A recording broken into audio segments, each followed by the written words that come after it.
सभी भाइयों को नमस्कार, राम राम, जय सिया राम। मैं आपका अपना संजय कोचर, न्यूज़ 24 भारत में आप सभी का हार्दिक स्वागत है। तो भाइयों, आज हम वीडियो बनाएंगे सनातन संस्कृति के मुद्दे पर, हिंदू आस्था के मुद्दे पर। तो भाइयों, आप वीडियो के लास्ट में बताएं कि आपको वीडियो कैसे लगी, और आप चैनल को लाइक सब्सक्राइब शेयर जरूर करें। आपका लाइक सब्सक्राइब भी हमें आगे वीडियो बनाने के लिए प्रेरित करता है और हमें उत्साहित करता है। तो आपसे निवेदन रहेगा कि आप वीडियो के अंत में हमें बताएं कि आपको वीडियो कैसे लगी और हमारा कंटेंट कैसे लगा। तो आप हमसे कंटेंट भी अपना शेयर कर सकते हैं। तो आप इसके बाद वीडियो को लाइक शेयर जरूर करें और चैनल को सब्सक्राइब करना ना भूलें, और आगे अपने रिश्तेदारों दोस्तों से शेयर करके इस चैनल को सब्सक्राइब जरूर कराएं। तो भाइयों, वीडियो शुरू करते हैं आज की हम। आजकल जिसको भी देखें, जो भी है अपने उसको बोलने की आज़ादी है। तो मतलब इसका मतलब वो नहीं है कि वो सनातन संस्कृति का अपमान करे, हिंदू धर्म का अपमान करे, हिंदू आस्था का अपमान करे। किसी को थोड़ी सी बोलने की आज़ादी मिल जाती है तो वो अपने हिसाब से धर्म को कंपेयर करने लग जाते हैं। हम किसी के धर्म का अपमान नहीं कर रहे, पर हमें अपने धर्म का सम्मान करना चाहिए। अगर हम अपने धर्म का सम्मान इज्जत करेंगे, संस्कृति की इज्जत करेंगे, तो दूसरे भी करेंगे। तो अपने खुद ही अपने धर्म का अपमान कर देते हैं, उसकी इज्जत नहीं करते, तो दूसरे कैसे करेंगे। तो वो कन्हैया जी कहते हैं ना कि दिए में तेल ही नहीं बचा तो बाती का क्या करोगे, और अगर धर्म ही नहीं बचा तो जाति का क्या करोगे। तो भाइयों, हमें ये जाति वगैरह छोड़नी पड़ेगी। जाति को छोड़कर हमें धर्म पर, सनातन संस्कृति पर आना पड़ेगा, तभी हमारा धर्म धर्म के हम पक्के हो पाएंगे, उसका सम्मान कर पाएंगे। अगर हम ही नहीं करते तो दूसरों पर हम क्या कहेंगे। तो भाइयों, यही बात है कि जिस खेत में फसल ही नहीं है, जिस खेत में फसल खत्म है, तो उसका वो मालिक क्या करेगा। और जिस घर में संस्कृति नहीं है, संस्कार नहीं है, तो उसकी नस्ल क्या करेगी। तो भाइयों, वही बात है, अगर हम जो आज बच्चों को सिखाएंगे, परिवार से को सिखाएंगे, यही टाइम होता है। हम जो बच्चों को ज्ञान देंगे, जो शिक्षा देंगे अपने धर्म की, अपनी संस्कृति की, तो बच्चे उसी को ही आगे लेकर घूमेंगे। हम नास्तिक हैं या हम सम्मान नहीं करते तो बच्चे कहाँ से करेंगे।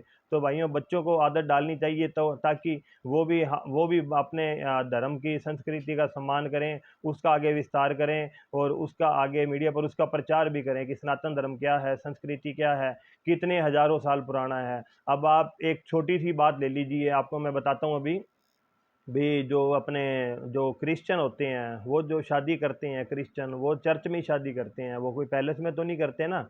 और अपने जो सिख समुदाय के होते हैं, वो भी शादी गुरुद्वारे में करते हैं, वो भी कोई पैलेस में नहीं करते ना, वो भी गुरुद्वारे में ही लावा करते हैं। जो मुस्लिम समाज के हैं, वो भी अपने मदरसे या जो उनके बने होते हैं अपने मस्जिद वगैरह, उन्हीं में वो करते हैं शादी। और अपने हिंदू समाज के क्या करते हैं, पैलेसों में शादी करते हैं।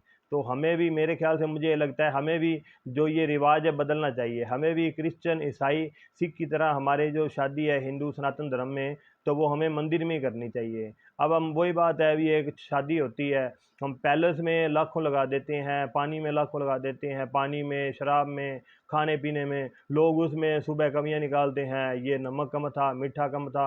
अब पता नहीं लोगों के एक लड़की के बाप के कितने लाखों, पूरी ज़िंदगी की कमाई लग जाती है, और लोग मिनट में खा पी कर उसका मतलब अपमान कर देते हैं, ऐसा नहीं था शादी में, वैसा नहीं था। तो मुझे ये लगता है, हमें जो शादियां हैं ना वो मंदिर में करनी चाहिए। उससे क्या है कि हमारी संस्कृति भी बढ़ेगी, और हमारा जो हिंदू समाज है उसमें भी जागरूकता जागरूकता आएगी।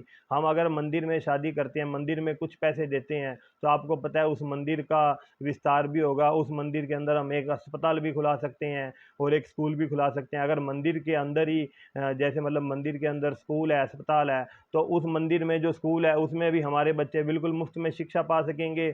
और अगर अस्पताल है तो अस्पताल के अंदर भी मुफ्त इलाज पा सकेंगे। अब आपको पता है हमारे मंदिरों का पैसा कहाँ जा रहा है, 90% किसके काम में जा रहा है। तो वो हमारे तो काम नहीं आ रहा ना। तो ऐसा एक बोर्ड होना चाहिए जिससे हमारे मंदिर का सारा पैसा जो हो वो मंदिर के मतलब विस्तार में लगे, जिसमें स्कूल बने, अस्पताल बने। अगर हम शादी में जो पैलेस में देने वाला पैसा अगर यहाँ देंगे मंदिर में, तो आप सोचिए मंदिर में कितने लाखों इकट्ठे होंगे। उससे सब कुछ बन जाएगा, मंदिर के अंदर ही संस्था बनेगी, सब बच्चों को मुफ्त शिक्षा मिलेगी, इलाज मिलेगा। तो जो अगर नहीं भी पढ़ा सकता, बच्चों को नहीं इलाज करा सकता, तो उसका भी फ्री हो जाएगा ना। तो भाइयों, अगर हम ये अगर पहल करें तो ये बहुत बढ़िया कदम हो सकता है। और हाँ, दूसरी एक और आपको बात कहना चाहूँगा मैं भी, हम शादी में पंडित जी को बुलाते हैं, तो हम शादी में शराब में लाखों लगा देते हैं, आर्केस्ट्रा में लाखों लगा देते हैं, हर चीज़ में लाखों रुपए लगा देंगे, यहाँ तक कि पानी पिलाने तक में लाखों रुपए पानी की बोतलों में लगा देंगे, खाने पीने में मतलब मांस में शराब में लाखों लगा देंगे। पर पंडित जी अगर हमसे 3100 मांग ले तो हम पंडित जी को कह दें पंडित जी ठग है, पंडित जी चोर है। तो भाइयों ये गलत बात है ना, इस धारणा को हमें बदलना चाहिए। भी जो ब्राह्मण पंडित हमारे कहने पर हमारी शादी में आया बच्चों को आशीर्वाद देने, और आपको पता है फेरों के अलावा शादी पूरी नहीं होती, और जो इस शादी विधि विधान का मेन काम करने आया है, फेरे करवाकर पूजा पाठ करवाकर वो देवी देवताओं को पैलेस के आपने वहाँ बुला रहा है, फेरों के अंदर भी आइए, आप वर वधू को आशीर्वाद दीजिए, उसके बिना शादी हो ही नहीं सकती। आप पैलेस के बिना, हलवाई के बिना, पानी के बिना, शराब आर्केस्ट्रा के बिना शादी कर सकते हो, लेकिन पंडित के बिना शादी नहीं हो सकती ना। अब जिसने करवानी है आप उसी का अपमान करते हो, पंडित जी तो ठगे है, पंडित जी 3100 ना लो, 1100 ले लो। ओ भाइयों, जिसने इतना काम करना है आप उसी को कह रहे हो ठग है। आप पैलेस वाले को तो नहीं कहते, जो पैलेस वाला लेता है लाख रुपये उसको तो नहीं कहते ठग है, शराब वाले को तो नहीं कहते ठग है, और जो अपने पानी वाला तो उसको तो कहते ठग है। एक पंडित वो देवी देवताओं को बुला रहा है और वहीं अपने शराब चल रही है, मांस चल रहा है, और वहाँ देवी देवता कैसे आएंगे। तो हमें, मुझे लगता है ये अपने इस कल्चर को बदलना होगा। अभी हमारे जो फेरे हों सनातन संस्कृति में जो होते हैं, हिंदू रिवाज में, सनातन रिवाज में, वो मंदिर के अंदर ही होने चाहिए मेरे हिसाब से। ठीक है, आपने शादी के बाद फेरे हो गए मंदिर में, देवी देवता आए हैं, आशीर्वाद दे के गए हैं, उसके बाद हम अगर कोई पार्टी कर रहे हैं तो अपने हम गली में करें, घर में करें, पैलेस में करें, कहीं भी करें, उससे कोई फर्क नहीं पड़ता। पर जिस दिन शादी है, जिस दिन फेरे होते हैं, तो उस दिन मुझे लगता है कि ये नहीं होना चाहिए। शादी के अंदर शराब चल रही है तो वहाँ देवी देवता कैसे आएंगे। और दूसरी बात, हम ब्राह्मण का भी अपमान कर देते हैं जी, ठगो जी। तो मेरे हिसाब से ये कल्चर हमें बंद करना होगा और नया कल्चर अपनाना होगा। तो भैया हमारी ये संस्कृति लाखों हजारों साल पुरानी है। अब एक मुझे बात याद आ गई, तो वो एक जंगल में शेर और शेरनी शिकार करने जा रहे होते हैं। तो शेर का बेटा साथ में था। तो वो जंगल में जाते जाते उनको गीदड़ों का झुंड मिला। तो उन्होंने गीदड़ का, शेर ने शिकार किया और शिकार करके शेर वापस चला गया, शेर और शेरनी। तो जाने के बाद आगे जाकर उन्होंने देखा कि उनका उनका जो बेटा था वो तो वहीं रह गया जंगल में। तो और वो चले गए अपना, और काफ़ी सालों बाद वो वापस आए तो उन्होंने देखा कि उनका बेटा गीदड़ों के झुंड में है, और जिसका हाव भाव, बोलना, चलना, उठना, बैठना सब गीदड़ों की तरह था। तो शेर ने आकर उसको कहा कि बेटा तू शेर है, हमारा बेटा है। तो शेर नहीं माना, कहता नहीं जी। उसकी माँ उसको एक कुएं के पास ले गई, उसको उसकी शक्ल दिखाई, क्या बेटा देख तू शेर है। वो नहीं माना, क्यों, वो गीदड़ों के साथ रहता था और उसका हाव भाव, चलना, बोलना, उठना सब गीदड़ों जैसा हो गया था। तो उसके जो शेर था उसने ऊपर जाकर अपने बेटे को जोर से दाड़ लगाई, एक बार, दो बार, तीन बार। फिर शेर के बच्चे ने अपना चेहरा पानी के अंदर देखा, उसने देखा हाँ इसकी शक्ल तो मेरे से मिलती है। तो उसने भी जोर से दहाड़ लगाई, उसको भी पता लग गया हाँ भी मैं शेर का बेटा हूँ। तो वही बात है, 2014 के बाद से हमें भी अपनी, हम शेर के बच्चे हैं तो हमें पता लग गया है हमारी संस्कृति क्या है। भी हम कोई गिदड़ नहीं है कि डर गए हर कोई अपमान कर जाए। हम पहले, कोई कहता था, हम ना तो धर्म की बात करते थे, ना अपने सनातन संस्कृति की, ना समाज की। तो अब हम गर्व से बोलते हैं भी हम सनातन संस्कृति के हैं, और जोर से नारा लगाते हैं जय श्री राम। लगाना भी चाहिए, और ये नहीं है कि आप डर के दब के रहो। इतिहास कितना भुला दिया गया हमने। कभी अपने अपने सरदार वल्लभ भाई पटेल के बारे में बात की नहीं, सुभाष चंद्र बोस के बारे में बात की नहीं, वीर सावर के बारे में बात की नहीं। हमें तो जो इतिहास पढ़ाया गया हम तो वही पढ़ेंगे। हमें तो बाबर, अकबर, हुमायूं के बारे में पढ़ाया गया, ठीक है जी, यही बातें, ताजमहल पढ़ाया गया। हमें कभी राम मंदिर का नहीं पढ़ाया गया, ना हमें कभी अयोध्या के बारे में, मंदिर के बारे में, ना कोई मथुरा के बारे में, ना काशी के बारे में। हमें कभी ऐसी बात सिखाई नहीं कि अगर हम आज देखते हैं भी हमारे साथ क्या हुआ इतने सालों में, हम वैसे की वैसे रहे, तो ना उन्होंने कुछ हमारी संस्कृति का सम्मान, ना हमने ही नहीं किया, तो दूसरे कैसे करेंगे।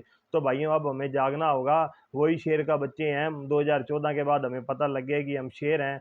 तो भाइयों अपनी संस्कृति को ना भूलें, उसका सम्मान करें, इज्जत करें। तो वही बात है, एक वो मैंने कहावत सुनी थी भी, एक आदमी खड़ा होता है तो वो आने जाने वाले से रास्ता पूछता है कि भाइयों ये फलाना फलाना शहर कहाँ पर है, पूछ के और वो फिर बैठ जाता है, मतलब चुप हो जाता है। फिर दूसरा आदमी आता है, फिर उनसे पूछता है भाई साहब ये फलाना फलाना रास्ता कहाँ पर है, तो वो फिर वहीं खड़ा रहता है। तो वो ऐसा 5-6 आदमियों से पूछता है भाई साहब ये रास्ता कहाँ पर है, तो वो पूछ कर चुप हो गया, फिर बैठ जाता है। तो अंत में वो क्या कहता है, अभी वो बैग उठाकर चल पड़ता है। तो उसके साथ एक आदमी खड़ा होता है, तो वो उसको बताता है भाई साहब ये रास्ता ऐसे ऐसे, इधर नहीं, इधर क्यों जाएगा। तो वो कहता है भाई साहब मैं आधे घंटे से यहाँ खड़ा आने जाने वालों से पूछ रहा हूँ भी ये रास्ता किधर है, तो आपने मेरे को तब तो बताया नहीं ये रास्ता यहाँ है, तो अब आप मुझे बता रहे हैं। तो उस आदमी ने एक बहुत सुंदर सा जवाब दिया, कहता तुम रास्ता पूछ रहे थे, पूछ कर तुम बैठ जाते थे, तो मुझे लगा तुम अपनी मंजिल तक जाना ही नहीं चाहते, तो मुझे लगा भी तुम जाना ही नहीं चाहते, तो अब तुम खड़े हुए, तुम 2 कदम चले, तुमने हौसला किया, तो मैंने तुम्हें बता दिया। तो भाइयों वही है, भी जब हम मंजिल तक पहुंचना चाहते हैं, जब तक हम चलेंगे नहीं, तो उसके बारे में सोचेंगे नहीं, उसको करेंगे नहीं, उसका प्रचार नहीं करेंगे, सम्मान नहीं करेंगे, तो दुनिया कैसे करेगी। हम किसी के धर्म का कोई अपमान नहीं कर रहे, ना बुरा कह रहे, पर हर किसी को अपने धर्म का सम्मान करने का अधिकार है। ठीक है, सिख भी करते हैं, उनको अधिकार है, तो हमारे पास अधिकार है, लेकिन हम उसका उपयोग नहीं कर रहे, तो हमें भी अपने धर्म का सम्मान करना चाहिए। तो वही वो बात कह रहे थे ना, अभी वो उठ के चल पड़ा, उसको अब पता लगा हाँ ये अपनी मंजिल तक जाना चाहता है, तब उसने बताया। तो वही बात है, अगर हम अपनी मंजिल तक अगर जाना चाहते हैं, तो हमें भी हौसला करना पड़ेगा। अगर हम सम्मान करेंगे तो दूसरे करेंगे, हम किसी का अनादर नहीं कर रहे। लेकिन अब आप देख रहे हो आजकल ये मूवी आई है अपने आदि पुरुष, इसमें रावण को क्या दिखाया है, प्रभु श्री राम के बारे में क्या दिखा दिया, हनुमान जी के दाढ़ी है, मूछें नहीं है जी, है, और रावण वेल्डिंग कर रहा है जी, और डायलॉग क्या है जी। ये आजकल ना हमें इस चीज़ को बंद करवाना होगा। जो भी ये हीरो हीरोइन बनाते हैं, ये सारे के जो हीरो हैं, ये भी डायरेक्टर जो हीरो लेता है, उनका उनका जो नेचर सही होना चाहिए। अब जो दिन में तो ये प्रभु श्री राम के अपने कल्चर में शूटिंग करते हैं, उनके आदर्श में शूटिंग करते हैं, रात को ये पब में डिस्को में जाकर डांस करते हैं, शराब पीते हैं, तो ये कहाँ से ये उनके मतलब कल्चर में आएंगे या उनके रूप में आएंगे। दिन में शूटिंग करी, रात को नशा किया, शराब पी, और चलो जी ये चले गए जी। और ना इनको कोई पता इतिहास के बारे में, ये अपनी तरफ से तोड़ मरोड़ कर तथ्य पेश कर रहे हैं। तो वही बात है, अभी इनको पता ही नहीं, तो ऐसे ऐसे लोगों को तो मेरे को लगता है कि फिल्म जो अगर ये बनाते हैं तो इनका बहिष्कार होना चाहिए, ताकि इनको असल संस्कृति के बारे में पता लगे भी संस्कृति क्या है, कितने साल पुरानी है। अगर हम ही नहीं करेंगे तो दूसरा कौन करेगा। तो वही है भाइयों, हमें अपने संस्कृति का सम्मान करना चाहिए। तो आप भाइयों ये बताइए वीडियो कैसी लगी, और आप चैनल को लाइक करें, सब्सक्राइब करें, शेयर करें। अगली वीडियो में जल्दी मिलेंगे, तब के लिए राम राम, जय श्री राम।